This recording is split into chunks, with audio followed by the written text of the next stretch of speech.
mengalami penurunan kesadaran. Terus aku cek jalan napas dulu, baru lihat segala matanya apa gitu kan, keadaan fisiknya. Oke.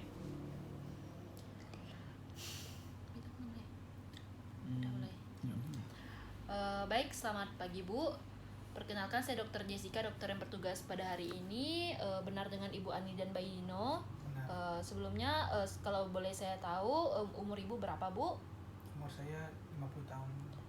Oh baik, 25 tahun ya Bu ya. Baik, untuk bayinya sendiri ada keluhan apa Ibu datang ke sini dengan anaknya Bu? Diare dok. Oh diare, sudah berapa hari ya? 3 hari dok. Baik, sudah diare 3 hari. Apakah ada seperti muntah? Atau... Ada dok. Oh ada, udah berapa kali muntahnya? 10 kali dok. 10 kali. Kalau boleh saya tahu anaknya ini sudah berapa bulan ya? 5 bulan dok. 8 bulan. 8 bulan. Baik, dari keluhan yang Ibu sampaikan, jadi nanti untuk lebih lengkapnya kita akan melakukan pemeriksaannya Bu ya secara menyeluruh pada kondisi anak Ibu. Nah, sebelum saya melakukan pemeriksaan, saya cuci tangan terlebih dahulu dan mempersiapkan diri. Baik, sudah selesai cuci tangan, Bu, anaknya boleh dibaringkan ke bed pemeriksaan. Baik, saya mohon maaf untuk membuka ini ya Bu ya, baju anaknya. Baik, yang pertama saya melihat anak Ibu sepertinya mengalami penurunan kesadarannya Bu ya. Jadi saya akan memeriksa terlebih dahulu untuk jalan napas anak Ibu, apakah terdapat sumbatan atau tidak. Jadi saya akan mendengarkannya Bu ya. Baik, tidak terdapat sumbatan pada jalan napas ataupun bunyi seperti berkumur ataupun seperti mengorok. Kemudian saya akan membuka mulut anak Ibu dengan metode chin lift untuk melihat apakah ada sumbatan atau cairan. Baik, tidak ada Bu ya. Kemudian pada bagian hidung, baik, juga tidak terdapat adanya sumbatan ataupun lendir pada bagian dalam hidung anak Ibu. Nah, selanjutnya saya akan melihat bagian sekitar dada anak Ibu. Tidak terdapat kemerahannya Bu ya, bekas luka, benjolan atau jaringan parut lainnya, tetapi memang terlihat pada saat bernapas itu ada sedikit retraksi pada toraks atau pada dada anak Ibu. Kemudian saya akan mengecek laju nadi dari tangan anak Ibu. Baik, nadinya teraba lemah ya Bu ya. Kemudian denyut jantungnya juga terlihat sedikit cepat untuk pernapasannya atau takipnu. Kemudian saya akan meraba dari ujung tangan anak Ibu atau bagian akral itu teraba dingin.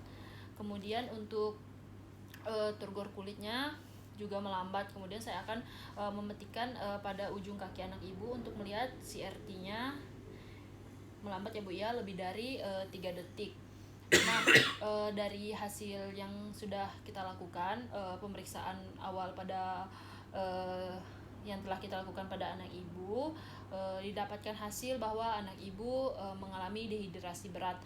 Nah, untuk sekedar informasi saja ya Bu ya, jadi dehidrasi ini dibagi menjadi 3 kelompok, yaitu ada yang dehidrasi ringan, sedang, dan berat. Dimana dehidrasi ringan sendiri itu semuanya keadaan fisiknya masih tampak normal. Kemudian untuk TTV-nya juga masih normal, dalam batas normal. Kemudian untuk dehidrasi yang sedang itu ditandai dengan adanya anak mulai rewel, mulai gelisah, kemudian adanya peningkatan takikardi. Kemudian juga matanya mulai cekung, kemudian juga nafasnya mulai meningkat dan tanda-tanda lain sebagainya. Kemudian untuk dehidrasi berat sendiri dapat kita lihat matanya mulai cekung, kemudian turgor kulitnya melambat, kemudian adanya CRT-nya juga lebih dari 3 detik dan tanda-tanda yang terjadi pada anak Ibu.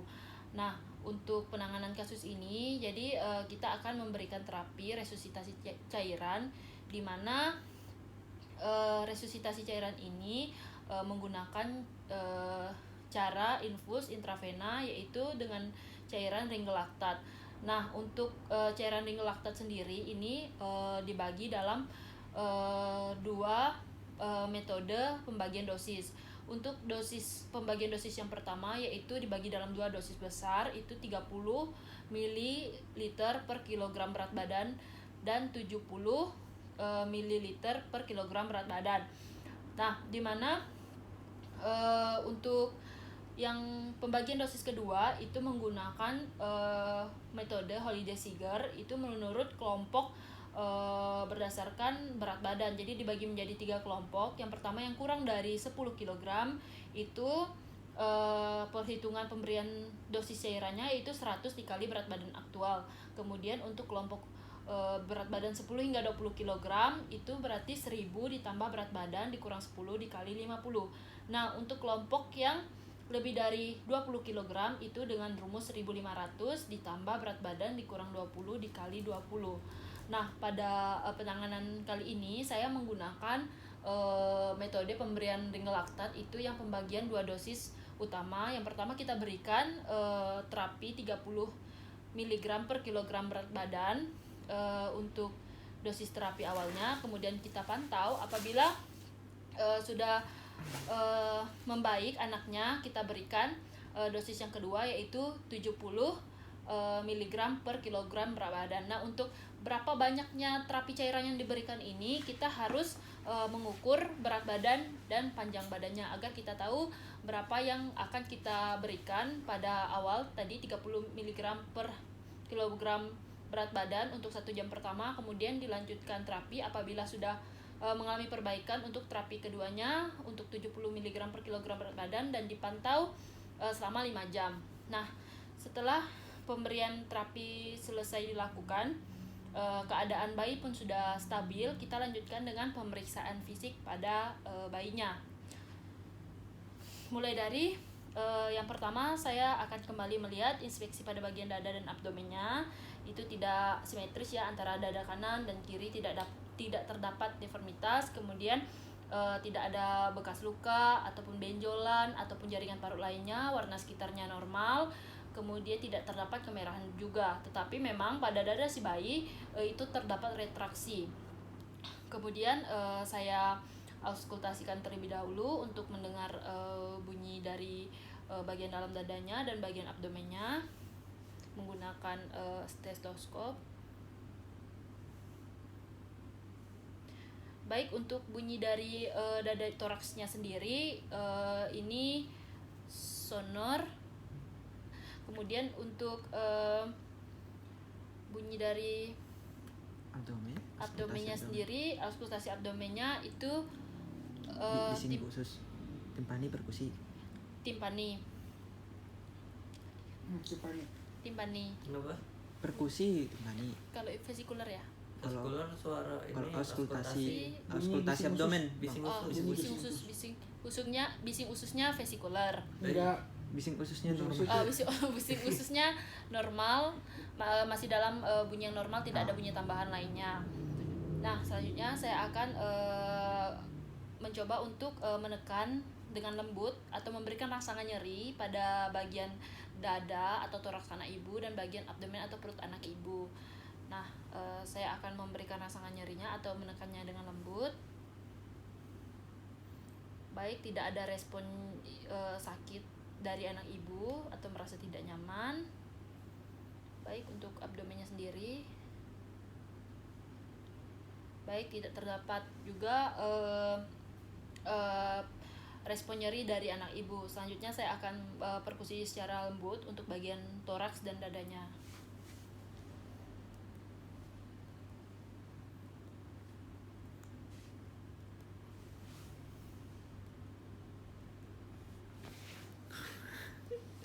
Aduh, panjang. Baik, dari hasil perkusinya sendiri itu semuanya dalam batas normal. Itu terdengar bunyi sonor untuk toraks, kemudian bunyi timpani untuk bagian abdomen.